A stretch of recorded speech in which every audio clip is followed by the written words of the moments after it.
Hey guys, this is Alex, and today I wanna show you my deck. no, just some helpful tips and tricks how to stay creative all the time, especially when you're stuck in producing routine. Before we dive into the good stuff, do me a favor and hit subscribe button and give this video a thumbs up. Now let's take these two samples and craft a full track. The echoes of forgotten lands, unraveling and shifting sands. We're rising, you were born in fire, igniting dreams our souls aspire. The echoes of forgotten lands, unraveling and shifting sands. We're rising, you were born in fire, igniting dreams our souls aspire.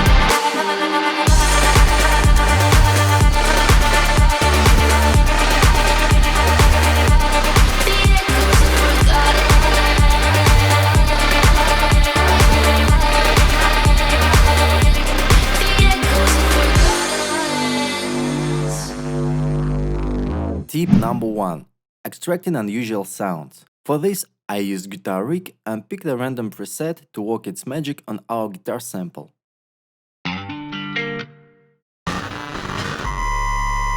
This simple action has transformed our guitar into a Bass. Feel free to play around with different presets to find an interesting sound.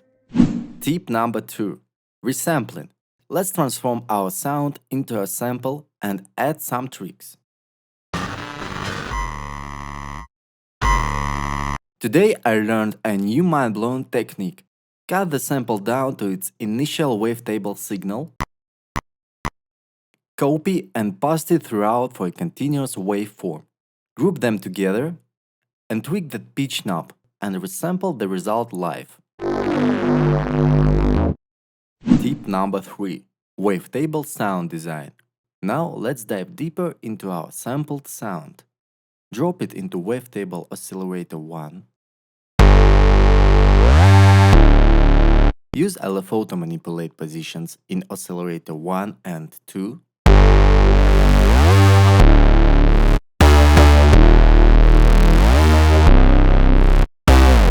Don't hesitate to play around with the LFO settings to refine your sound. Tip number 4. Flume arpeggiator effect.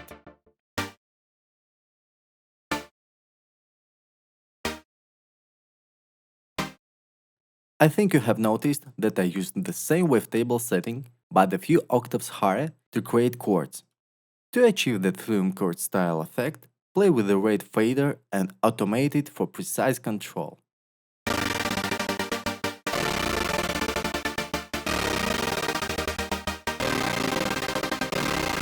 After that, feel free to automate the cutoff as you like.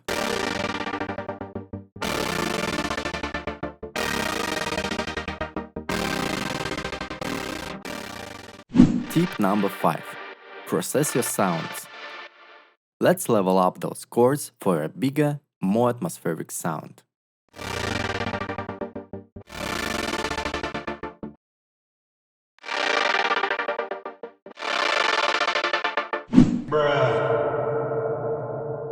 Crystalline is my go-to reverb thanks to its multiple and different reverb signals and its exceptional ducking feature, which keeps the dry signal crisp and clear.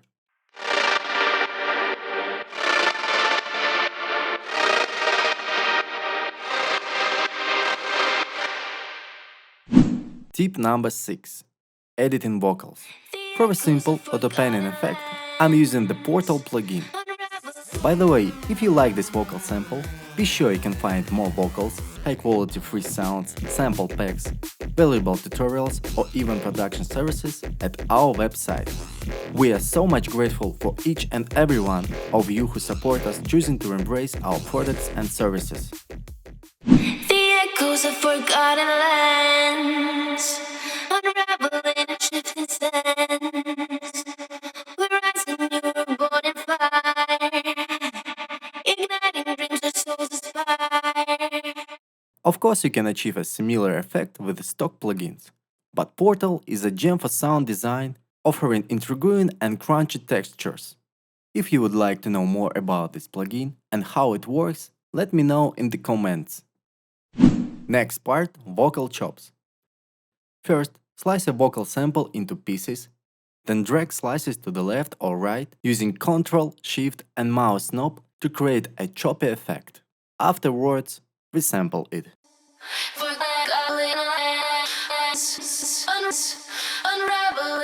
And that's not all. Further, create new slices within the sampled piece, tweaking the pitch knob on each one to distinguish them from the original voice.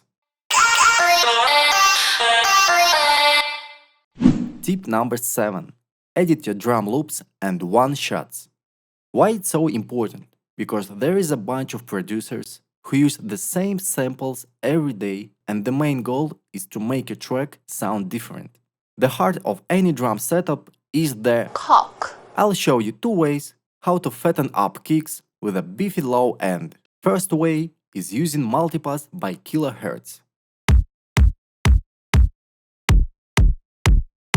It's a multi-band plugin which lets you add effects to each frequency range. In my case, I dropped a frequency shifter to boost low end. Second way, which takes a little bit more time, is Ableton multi-band plugin. The main idea of using it is to resample the low, mid, and high frequency ranges into the 3 separate samples, pitch low end sample to your perfection, and then resample all 3 kick signals into one kick drum.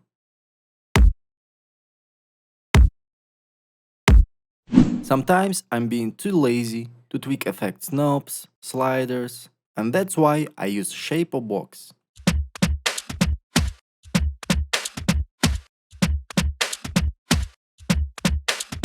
And this is what I got for my drum loop.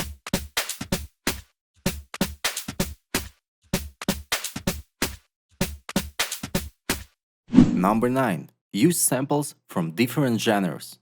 I always try to combine samples from various genres to infuse my sound with originality and uniqueness. Even small elements like shakers can make a significant difference. Just listen to how the reggaeton shaker from our free sample pack, processed with a shifter, sounds in the mix.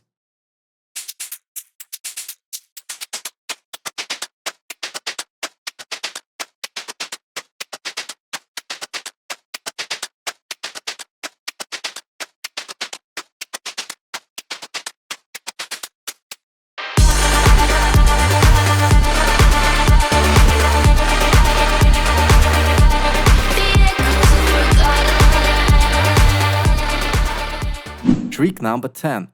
Controlling reverb tails. Sometimes a crash may sound too short, and that's why I use Ableton's stock reverb plugin for freezing tail signal.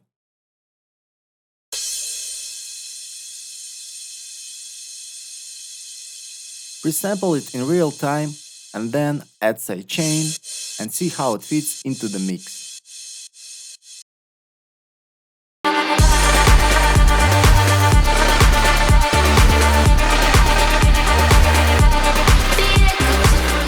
Thanks for tuning in, guys, and I hope you enjoyed this video, and the most important, you learned something new and try these tips and tricks in your tracks.